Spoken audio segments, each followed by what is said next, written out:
ሀይሚዬንና ብሩኬን በእንደዚህ አይነት ሁኔታ ውስጥ ማየት በጣም ከባድ ነው። ሀይሚዬ ከሀገር ልወጣ ነው ብላለች። በጣም ከባድ ውሳኔ ነው። ይህንም ደግሞ እንድትወስን ያደረጋት የተፈጠረው ነገር ነው። ግን ሀይሚዬ አንድ ጊዜ እንኳን ለብሩኬ እድል ሰተሽው ዳኒ ያሳየሽን ቪዲዮ ለብሩኬ አሳይተሽው ብሩኬ አሁን ላይ አላደረኩም እያለስ ከሆነ ድረስ እሱም ያላመነበትን ነገር እመን ከምትዩ ቀጥታ ቪዲዮውን ለሱ ብታሳዩ ከዛ በኋላ ያለውን ነገር እውነታውን ብታውቂ መልካም ነው ብዬ አስባለሁኝ። የተዋደደ ሰው የተፋቀረ ሰው እንዲህ በቀላሉ መለያየት ቀላል ነገር አይደለም፣ በጣም ከባድ ነው።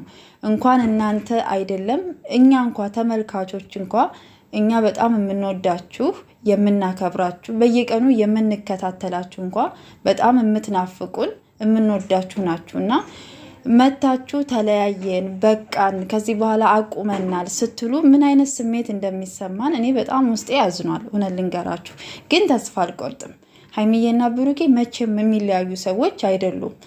ሲቀጥል ደግሞ ከሀገር ወጣለሁኝ ያለችው ደግሞ እርግጠኛ የምትሆንበት ነገር ትፈልጋለች ከብሩኬ ማለት ነው። እንግዲህ ብሩኬ አቴጂም ብሎ ያስቀራት ይሆን ወይስ ያስቀራት ይሆን ማወቅ ትፈልጋለች ይመስለኛል፣ እኔ በተረዳሁት መንገድ እንጂ በብሩኬ ጨክና አይደለም።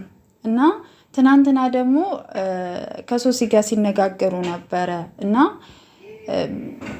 አንቺ የተውሽውን እኔ ያላነሳልሽም ነው ምናምን ተባብለው ነበር እና ብሩኬ ደግሞ እሱን ነው መሰለ የመሰለው። ሀይሚ ግን የተናገረችው ዳኒን ነው። አንዳንድ ጊዜ ነገሮችን ማዳመጥ ማስተዋል ጥሩ ነው ብዬ አስባለሁ። እና ለውሳኔ አትቸኩሉ፣ እውነታውን እስከምታውቁ።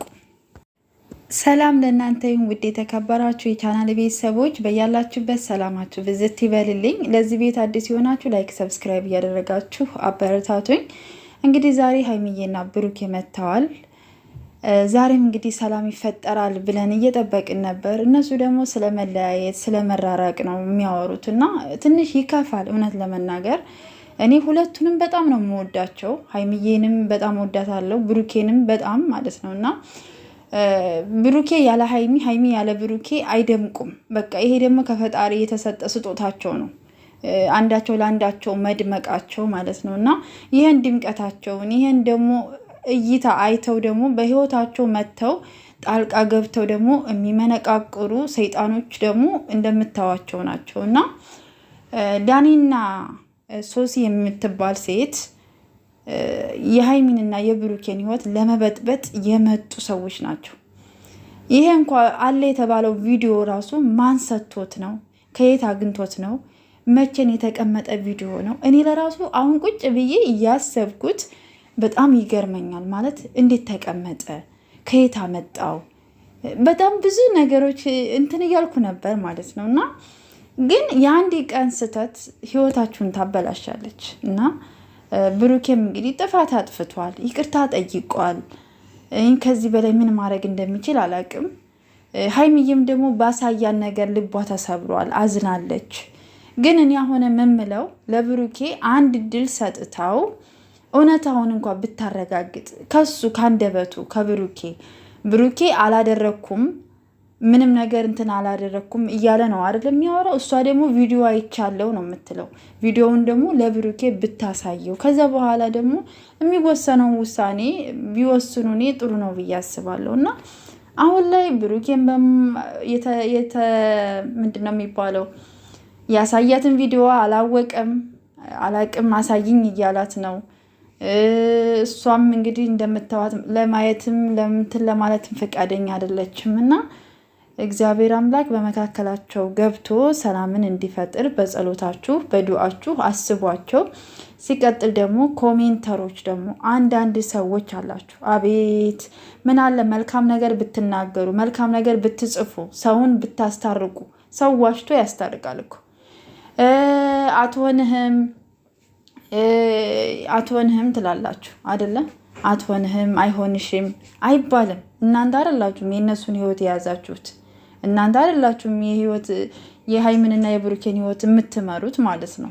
እግዚአብሔር ያገናኘውን ሰው ሊለየው አይችልም። ብዙ መሰናክል ሊመጣ ይችላል፣ ብዙ ነገሮች ሊፈጠሩ ይችላል። ግን ተመልሰው ደግሞ ይገናኛሉ። ይሄም አይቀር ጉዳይ ነው። መቼም አይለያዩ ማለት ነው። ግን ፍቅርህን ስላልገለጽክላት ነው፣ ፍቅርህን እንደዚህ ስላላደረክላት ነው። እነሱ አደባባይ ማውጣት አልፈለጉም ፍቅራቸውን። ግን ጓደኞቻቸው፣ በዙሪያቸው ያሉ ሰዎች ደግሞ የእነሱን ግንኙነት የእነሱን ፍቅር ያውቃሉ አይደለም። ግዴታ ሚዲያ ላይ እኔ ብሩክ ቢናገር ብዬ የማስበው ምን መሰላችሁ? አንዳንድ ሰዎች ፍቅረኛሽ አይደለም ምን አገባሽ እንደፈለገ መሆን ይችላል እያሉ ደግሞ የሚናገሯትም ስላሉ ማለት ነው። ለነሱ መልስ እንዲሆናቸው ግልጽ አድርጎ ቢነግር ጥሩ ነው ብዬ አስባለሁ። ምክንያቱም አንዳንድ ሰዎች እንደ ራሳቸው አድርገው አያስቡም። ሁሉን ነገር በቃ እንትን አድርገው ማየት ይፈልጋሉና ሀይሚዬና ብሩኬ እንግዲህ እግዚአብሔር አምላክ ነገሮች ተስተካክለው በፍቅር እንደምትመጡልን ተስፋ እናደርጋለን። እውነት እኔ እንጃ አላቅም። እስከ ዛሬ ድረስ ስትከታተሏቸው የምትወዷቸው የምታደንቋቸው ሁሉ እውነት ጸሎታችሁ ሰምቶት